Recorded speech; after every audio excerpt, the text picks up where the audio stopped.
We all know the iconic ships of Star Wars like Star Destroyers or CA-90 corvettes.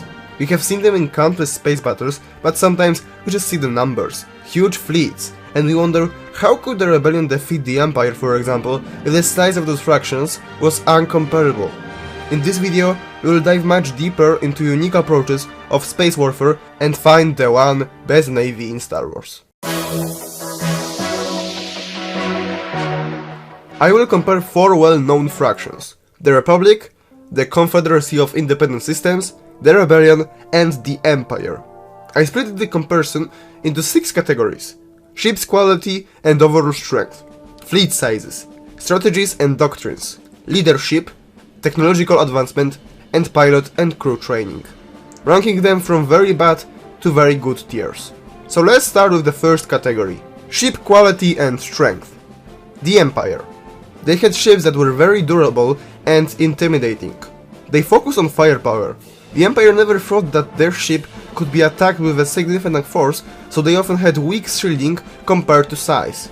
Of course, there are also ships like the TIE Fighters, which were really cheaply made, and they were literal flying coffins. The Empire also could not use their ships correctly, because their formations made no sense. But that is going to discuss in another category, so for now, I rank the Empire Navy this category as good. Now, the Rebellion was in a much different situation. In the beginning, they used what they could or stole. They did not have the power or the money to produce lots of powerful vessels. Later on, they started to use incredible ships, like the Mon Calamari cruisers. MC-80, for instance, had an incredibly shielding and was ready to fight with the ISD in one-to-one combat.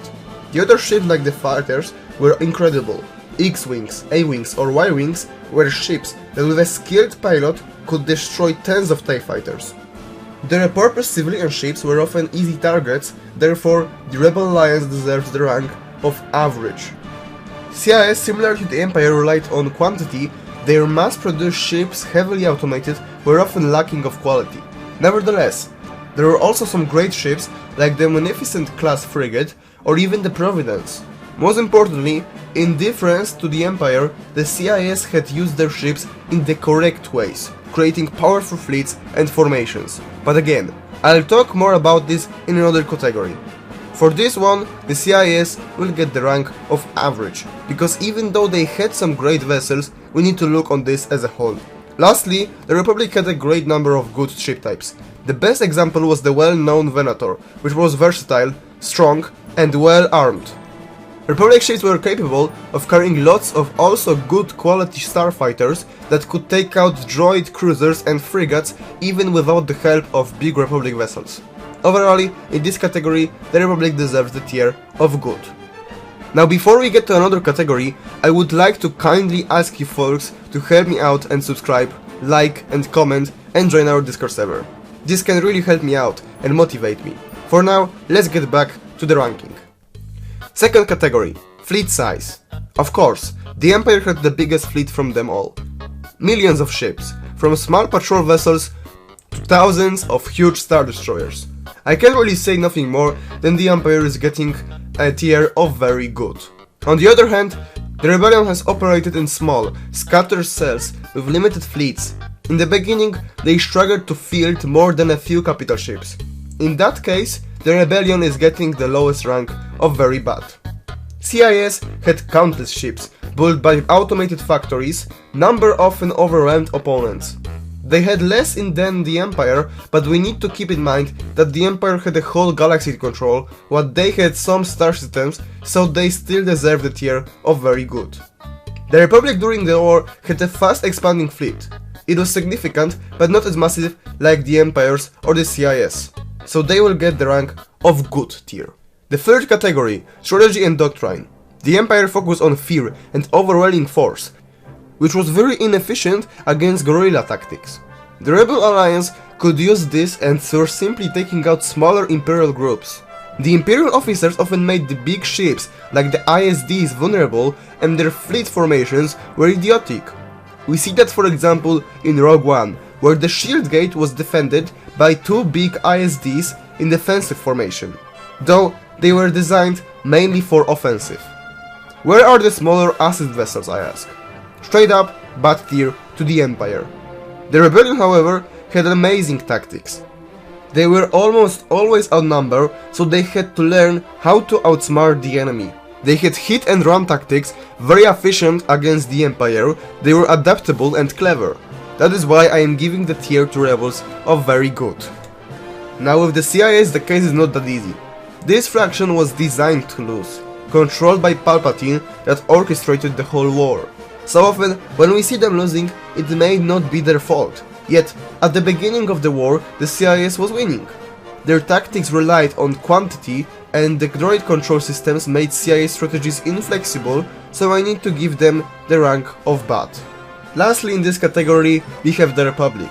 Jedi-led tactics combined with the clone deficiency were deadly. However, even Jedi sometimes made mistakes, but I think that focusing more on fighters rather than a massive amounts of capital ships was wise. The Republic gets the rank of good. Now we get to probably the most important category, which we will discuss now, is the leadership. With the Empire being easily the worst from all. It was too centralized, led by arrogant and politically chosen officers who only wanted power and money. They lost to the Rebellion mainly because of that. The rebel generals were willing to do anything for the cause, while with the Empire they were willing to do anything for the money and power. Besides great admirals like Thrawn, for instance, the Empire was ruled terribly, which backlashed in them losing the war. They are only getting the very bad tier. Now with the Rebellion the leaders were passionate and most importantly competent.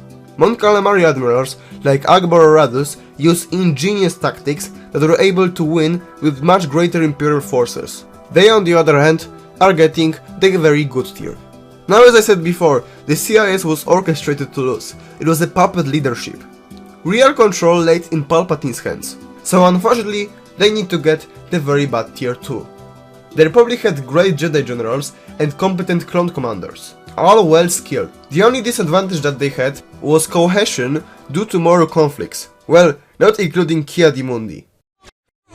Bring in the flamethrowers!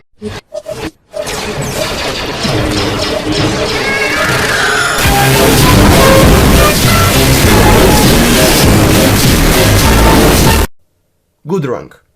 Another category, technological advancement. Technology is very important and often those who had great technology won. The Empire has proved once again that it was led by idiots. With unlimited money and resources, they wanted to build a Death Star that cost so much that they could spend on much great advancements to ships that could really wipe out the rebels right ahead. But they just liked big toys that people would fear. So they built a Death Star and lost it right away. Then they built a second Death Star, even bigger one, and lost it before it was even finished. Ingenious. While look on the ships, which didn't evolve at all, almost at all. We saw for the first time the Imperial ISD Class 1 in the Bad Batch finale, even though supposedly they were already somewhere in episode 3. And around 30 years later, during the Return of the Jedi, we see ISD Class 2 with upgraded telecommunication, if I am correct. Such evolvement. The Emperor gets the tier of average. The Rebellion however grew and developed incredibly. Again, in the beginning they had few ships, and then they got for example a powerful B-Wing, or after episode 6, such ship as Starhawk. We can see real evolvement even though they were limited with money and resources. Good tier. The CIS boasted cutting-edge manufacturing and tech due to its control over corporate entities like the Techno-Union. Their droid fleets could self-repair, mass-produce and deploy quickly. However, centralized control made strategies inflexible and less creative. The CIS gets a good tier in this round. Lastly, the Republic relied on proving to be good technologies. They did not try to make anything revolutionary, but they slowly upgraded their tech, which was solid and effective. Sometimes the Jedi influence led to some special tech like stealth ships used by Anakin. However, the Republic did not rely on innovation during the war. They get the tier of average. Next category, pilot and crew training. The Empire I could compare to the Soviet army during World War II. They did not care about their men, often sent people that never hold a gun. The thing that they knew though was discipline and loyalty. With the Empire we have a similar situation. when untrained pilots, flight in ties, which were, as I called them, flying coffins. A soldier should never be seen as expendable, so therefore I must give the Empire the worst tier. Very bad. Now the Rebellion had very small numbers of pilots in the beginning, so they valued their lives and skill.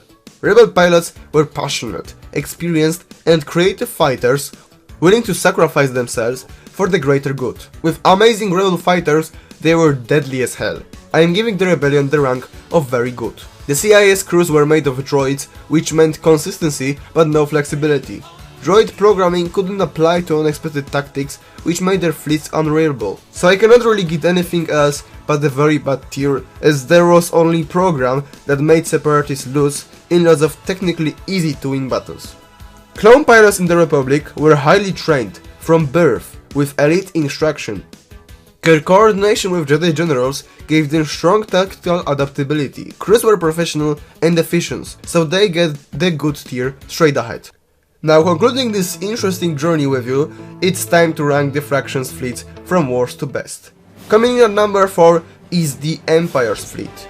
Despite its enormous size and capabilities, it was ruled poorly, which resulted in them losing the war.